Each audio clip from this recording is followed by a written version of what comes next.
I'm beautiful and lovely gamers. My name is Jonal, and today something that people have been asking me quite a lot, and this is, okay, Jonal. So a lot of games I don't know what to pick, or I have problem picking. What heroes should I learn? What heroes should I learn to not get stuck in situations where I'm stuck? Where you'd never feel, oh shit, I can't pick this and this and this and nothing works. So what heroes should you focus on learning? Well, first of all, I believe that there are certain heroes that you should focus on, and if you focus on them, you should put a lot of dedication into them. Heroes like Genji, heroes like Widow, you need to put a lot of dedication into those heroes and learn them very well to be able to play them at a decent high level, because they have a lot of metagame and small stuff, and including certain heroes, certain other heroes. All of them, of course, all heroes in Overwatch to a certain extent is hard to learn and have a pretty good, skill curve that you need to climb. But here are my hero list of DPSs, tanks, and supports, and yes, you should know all of them, especially the tank part, because normally you will you're either a tank main, and if you're tank main, then that's good.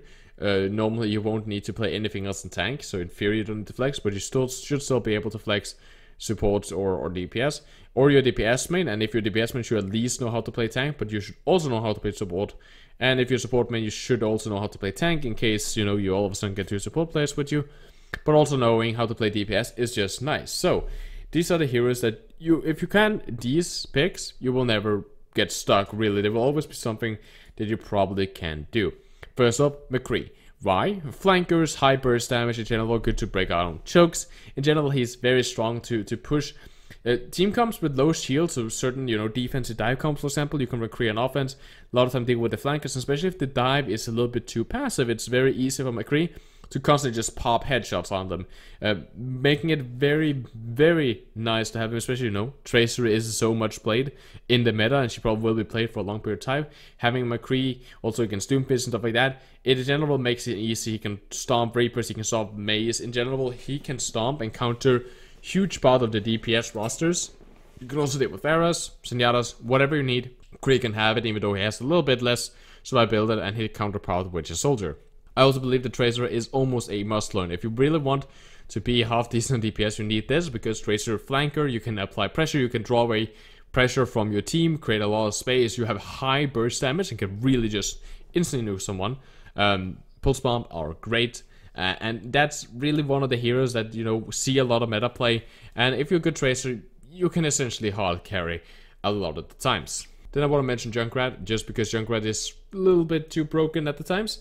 In general, if you go on defense and you get some kind of shield, a lot of the time just picking Junkrat, especially on first points, normally just work as if you don't know what to pick, or they took whatever hero you want to run, picking Junkrat a lot of time is just an easy pick.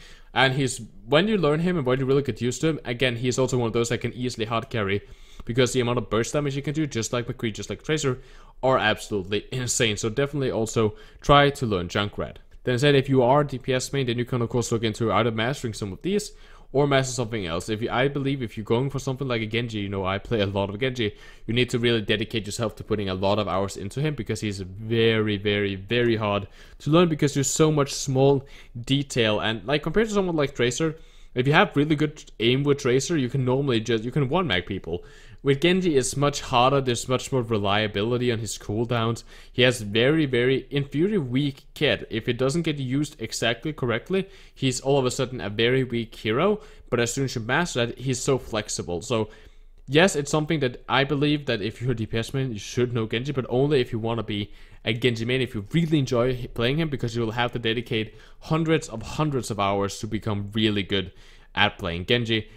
Everything with him is just way too hard to just, half-ass. I'm gonna drop one last in here. So we already have Tracer, Kree, and we have Junkrat, but Reaper. I'm gonna drop in Reaper. He's a very niche here. He's a very this will work now, but it will not work in other situations.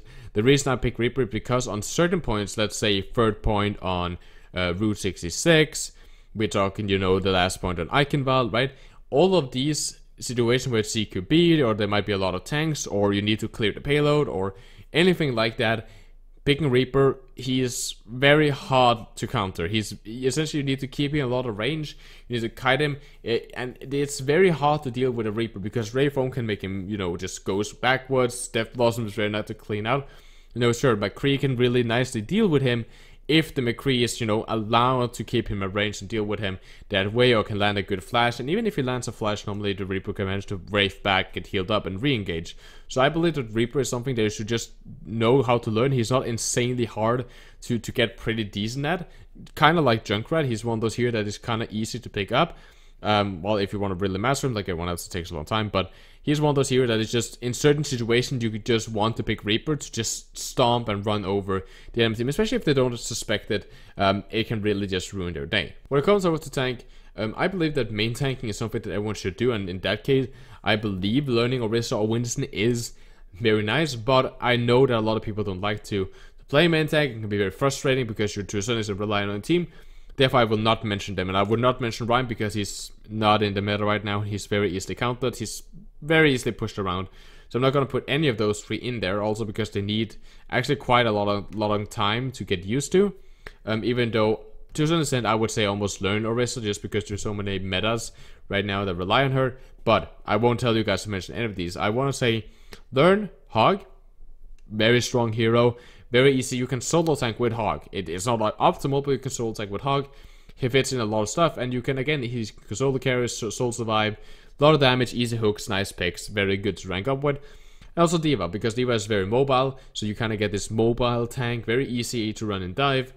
And all of these are off tanks, but still, you can, as I said, I've seen plenty of Hog D.Va composition, and they work very nicely. They have plenty of damage, good mobility, can soak up damage. Really good with having a D.Va is that you can really kind of dive with her because you have so much damage. Your shotgun, easy to pick off Sen, pick off a Junkrat, you know, work against the Reaper. There's so much you can do with this that I believe that those two are the tanks that you really should take your time and learning. And while Hog have a lot of aim problems and D.Va is a lot of, you know, small meta stuff, again, these are not the hardest tanks to pick off because the mental part of them is not as difficult as a Reinhardt or as a Winston or even as an Orisa. There's much more mental part as those main tanks, and also as Zarya with bubble management, than there is with Hog and D.Va combination. They might be just a little bit easier for you to pick up, and it does that you become much more flexible, because if you can't break the choke as Trace or something, or there's too much spam, right? You can either pick Hog to break the shields, or you can pick D.Va to absorb damage, break shields, go in for tank dives, bust some tanks. Again, she's also one of those heroes that, kind of like Reaper, is just more flexible than Reaper and can really hard counter majority of heroes. Because all tank heroes are bad against the D.Va, and majority of the DPSs are bad against her, and majority of the supports are bad against D.Va. So her and Roadhog definitely try to learn those. And then we go over to the support area. Now, if you want to learn Ana, that's fine. I personally believe she's the most fun hero of the support category to play, and I also believe she's one of the easiest hard carry, especially if Mercy get a little bit more out of the meta, and you know, you don't have to pick her, because right now the reason that Ana is less picked is because you need Zenyatta for a support ultimate to support your team, or a Lucio, so you have a saving grace, and you need to pick Mercy because res is a must. Therefore, you don't see that much Ana play anymore. However, I believe that she's one of the more fun, but then you have to dedicate some time onto learning her because she has a very big skill kit. And the same goes to Zenyatta. You need to put some pretty heavy hours on Zenyatta because you're very hard to aim with. Volleys, all that old management, and you're a glass cannon. You die insanely fast, so if you don't have the best aim in the world, you're allowed to get wrecked by fragments. Therefore, I'm gonna mention Mercy. I am actually gonna mention Mercy. We all have to stop being so arrogant that we don't want to learn Mercy because she's a low skill character. If you want to rank up, Mercy, okay? Even after the nerf, she will probably still be viable. So I would say actually yes. Then you have a main healer, which is Mercy, which res mechanics, ultimate, guardian angel, everything. Pretty good hero to have with you for some healing. And I would also say Moira, just because she's more also fun, so she's aimed more towards, you know, being more enjoyable for DPS mains, tank mains. So she's a little bit more than that, and she's also pretty strong. Of course, while it's not optimal to run her, you don't have to put like insane billions of hours into learning positioning and aim mechanics and stuff like that, because she's a little bit more forgiving, and she's really, really, really strong right now. So those are the supports I would tell you to learn. There are plenty of other supports that you should learn, but I know that a lot of you don't enjoy playing support players, so I believe those two you can have pretty good impact and still be really good team supports without having to put, you know, a lot of hours into becoming a support main. how did this video help you out, guys? I hope that this answered your question. If you play all of these, you have a situation for almost anything.